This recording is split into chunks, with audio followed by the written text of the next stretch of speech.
Hi there, my name is Kaylee Lepenis, and I am going to be sharing with you. So I am going to go ahead and share my screen real quick so we can all be on the same page.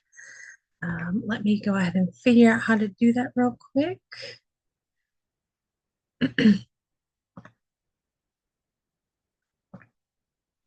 Here we go. All right. All right. So hopefully you can see what I'm seeing here with this presentation. Um, so this is um, the LGBTQ plus advocacy culmination project, and this is going to be for this class. So in this presentation, I will provide an overview of the population, including cultural aspects and resiliency factors while addressing challenges that this population faces. We will review the historical evolution and their marginalizing current societal approaches, explore policies at local, state, and then even federal levels that are impacting LGBTQ plus population and their well-being. And I'll also share my advocacy plan and social media campaign. I will also discuss my survey and its findings and conclude with an evaluation of advocacy efforts, lesson learned during this implementation. So the LGBTQ plus population includes individuals with diverse sexual orientations and gender identities, forming a vibrant and resilient community. Cultural aspects such as chosen family systems and strong advocacy networks support community resilience. However, there are some challenges, such as stigma, discrimination, mental health disparities, and these continue to persist. And this also impacts healthcare across many aspects and ultimately affects the quality of life.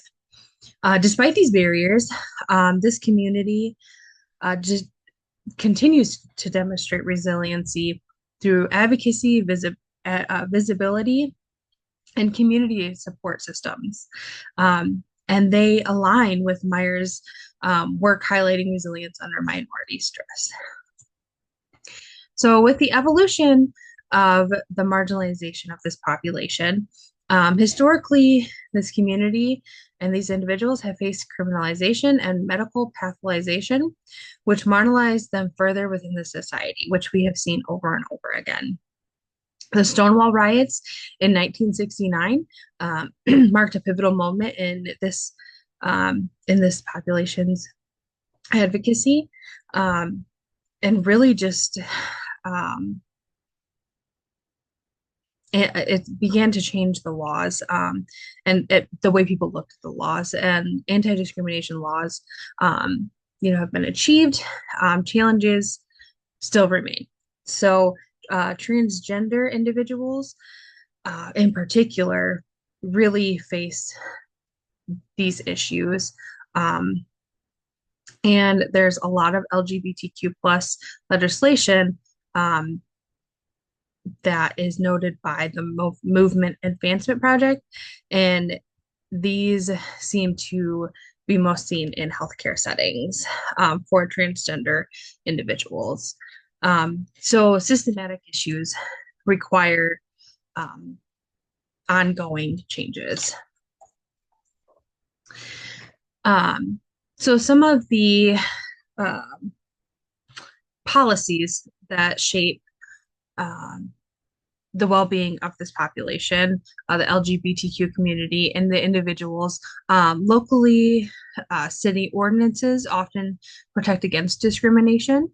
At state level, protections such as New Jersey's anti-bullying laws, including LGBTQ students, which is important, and federally under the Affordable Care Act and Title IV, which proposed laws like the Equality Act seek to enhance protection.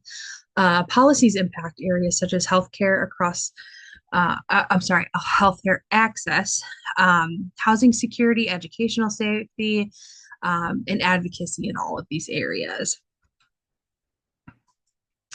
So my advocacy plan to really fight for this community that we're seeing consistently being discriminated. Um, Basically, it aims to increase access to culturally competent mental health care for LGBTQ communities and individuals within that community. Strategies include partnering with local clinics to provide cultural competency, um, hosting educational sessions for community leaders, advocating for inclusive policies at the local level. So collaboration with the LGBTQ plus residents in that community, healthcare providers, and legal policymakers is crucial for ensuring the sustainability of these advocacy efforts. Otherwise, it'll just fall into nothing. To support these advocacy goals, I developed a social media campaign using Facebook.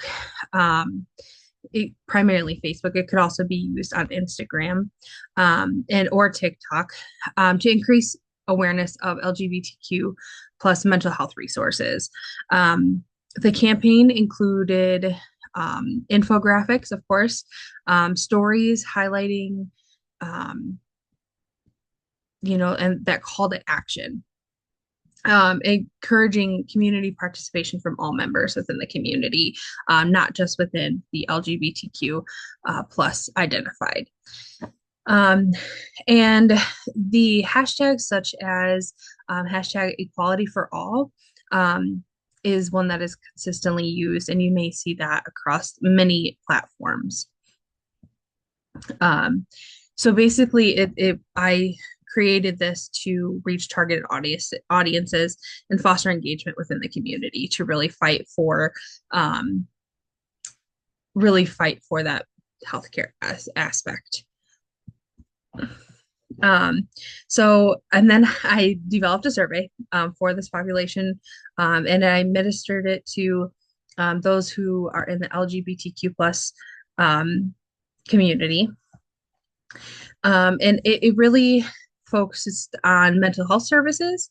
Um, it was, of course, anonymous, and um, I would really love to use this further to gain more insight into this community. But it was shared um, with 10 people was what I was able to receive back, and 68% reported the fear of discrimination, um, which is kind of a big thing.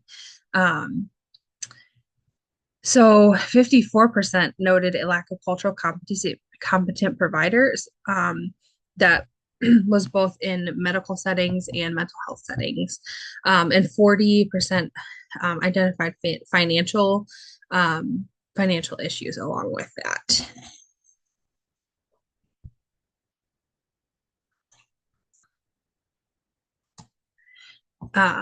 So basically with this here, the advocacy efforts this um, after this survey was basically providers need to be trained. Um, they need to be more culturally competent. Social media engagement is a big thing, promoting equality for all. And policy discussions, of course, is needed. And also community feedback, because it's not just the LGBTQ plus that is being affected. It is every single person within that community, whether they realize it or not. So it is important to have community feedback from all levels. So basically the lesson learned.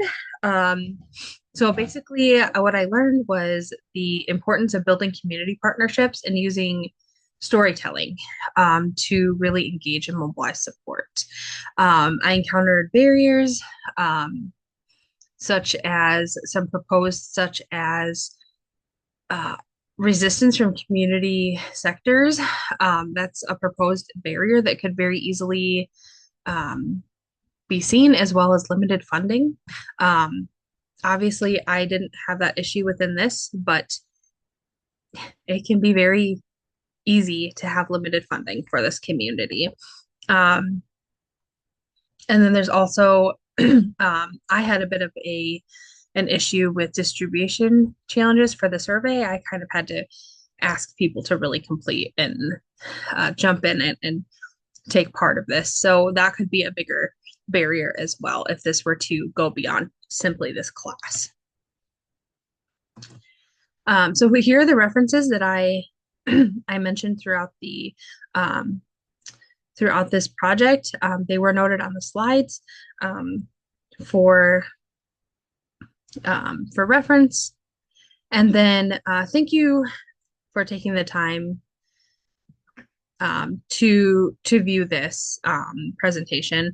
It reflects the culmination of this class and my learning and my efforts through this class. It's basically showcased the essential steps needed to advocate for this vulnerable population. If you have any questions, I'd be happy to discuss them. Thanks.